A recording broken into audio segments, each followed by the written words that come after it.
We all fall off track sometimes. Life happens, motivation fails, and suddenly you feel like you're back down to square one. But here's the truth. Falling off track is actually not failure. It's all part of the process. And today I'll show you how to reset fast and get back on track. So subscribe so you don't miss future videos. Let's dive right in. I've lost track of how many times I've failed in life. I'd start something, miss a few days, and suddenly I feel like I have to start all over again. But over time, I've realized that failing isn't the problem. It's how quickly you get up and reset and get back on track that actually matters. Today, I'm going to show you how to reset and start again without feeling like you're a failure. Why falling off track isn't failure. Most people think that missing a few days means that you've completely failed at life and you've lost all the progress that you've had. This isn't true.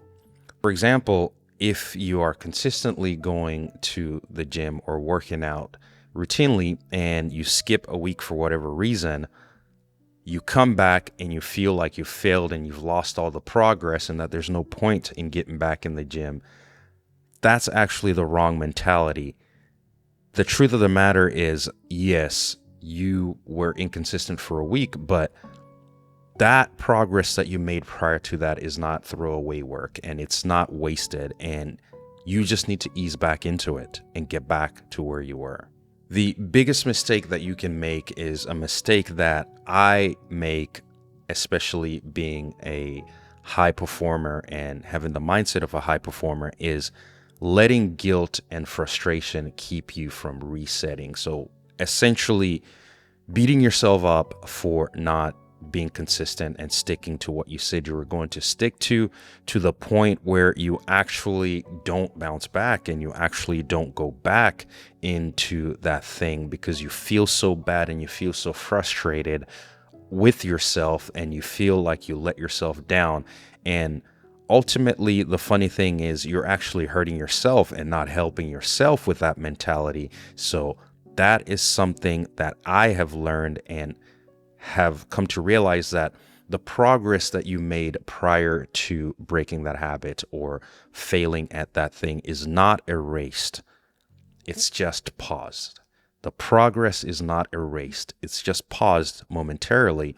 You have the choice to unpause and pick back up, get back in, and get back to that state that you were in prior to taking that hiatus. So the only real failure is actually quitting and not getting up. Which led me into asking the question, how do I reset without overthinking and avoiding this guilt spiral? People get stuck over analyzing things. I get stuck over analyzing things. I am an analytical person. I love to think. I love to analyze the good and the bad.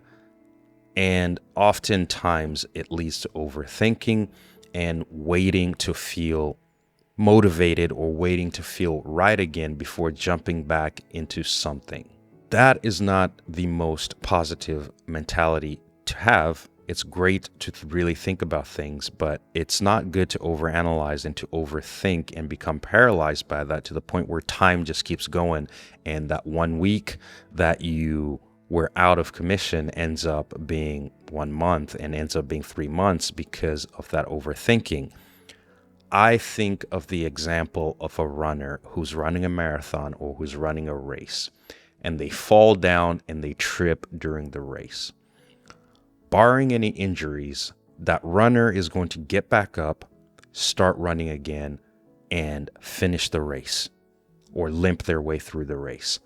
They're not just going to sit down and completely forfeit the race and give up. So that is now how I think about this mindset and how I encourage you to start thinking about failure.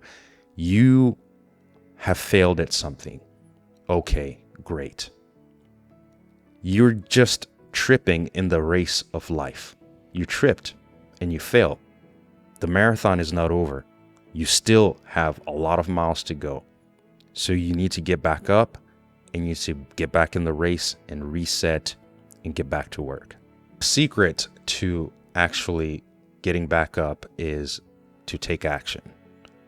Action creates momentum, and momentum creates motivation, drive, and discipline.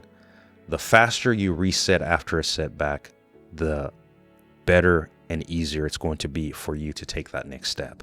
There is a simple plan that I like to use for bouncing back from failure, and this is a mechanism or a tool or a way of thinking that I have had to develop over the years, being an overthinker and someone who constantly beats themselves up over failure. I needed something simple to latch onto and to attach to so that I can use that to actually bounce back as quickly as I can from failure. And it's what I call the hard reset method. In the hard reset method, it's made of 3 simple steps, really. Step 1 is I pick one thing to reset. I don't try to fix everything at once. Sometimes in life, it feels like a lot of things are going wrong. It feels like you're failing at a lot of things. So there's a lot of different areas in your life that you may want to fix right now, but that is going to lead to overthinking, overanalyzing, and ultimately doing nothing. That's why I decided to simplify it and just start with one. Just pick one. Step 1, pick one thing to reset. Step 2, drop the guilt. The progress you made prior to the guilt still counts. I found myself in many situations where I failed before, whether it was in my life, in my relationships, in mixed martial arts, when I lost fights. I found myself being guilty and wanting to hold on to that guilt to the point where I wasn't really bouncing back and doing anything anymore. So I decided that I was going to try as hard as I can every time that I failed to drop the guilt and to reframe my mind to think about all the progress that I made prior to that failure and realizing that that progress counts. It made me a better person. I gained something from it. That was data. That was my version of just tripping in a marathon, and that I needed to get back up and get back on the race. Step 2, once you come to realize that the progress you've made in the past matters and you drop the guilt, step 3 is to start small and get easy wins. So it ties back into step 1, which is pick the one thing to reset. Step 2, drop the guilt. And step 3, start to get small wins, meaning take daily actions. Small steps every single day will get you to where you want to go. And ultimately, that method and that framework of bouncing back is going to help you. When you keep it simple, it stays effective. One of my favorite quotes is from the author Brandon Sanderson, who wrote the book series Stormlight Archive, and one of my favorite books is The Way of Kings. There's a character in there that is struggling with some things in life and struggling to bounce back from being such a high achieving and highly regarded person to now no longer be that. And there's a question that this character is trying to answer in their mind. And that question is, what is the best step a man can take? Ultimately, the answer to that is the best step a man can take is not the first one. It's not the second one. It's always the next step. The best step you can always take in your life is always the next one. So remember that next time you fail at something. It's not the end of the world. You have the next step to take. That is the best step you can take. One step at a time. Getting back on track is one thing. Staying consistent is a whole different ball game. If you've ever quit too soon, I've made a video right here talking about how to stay consistent when things get hard. So check this video right here.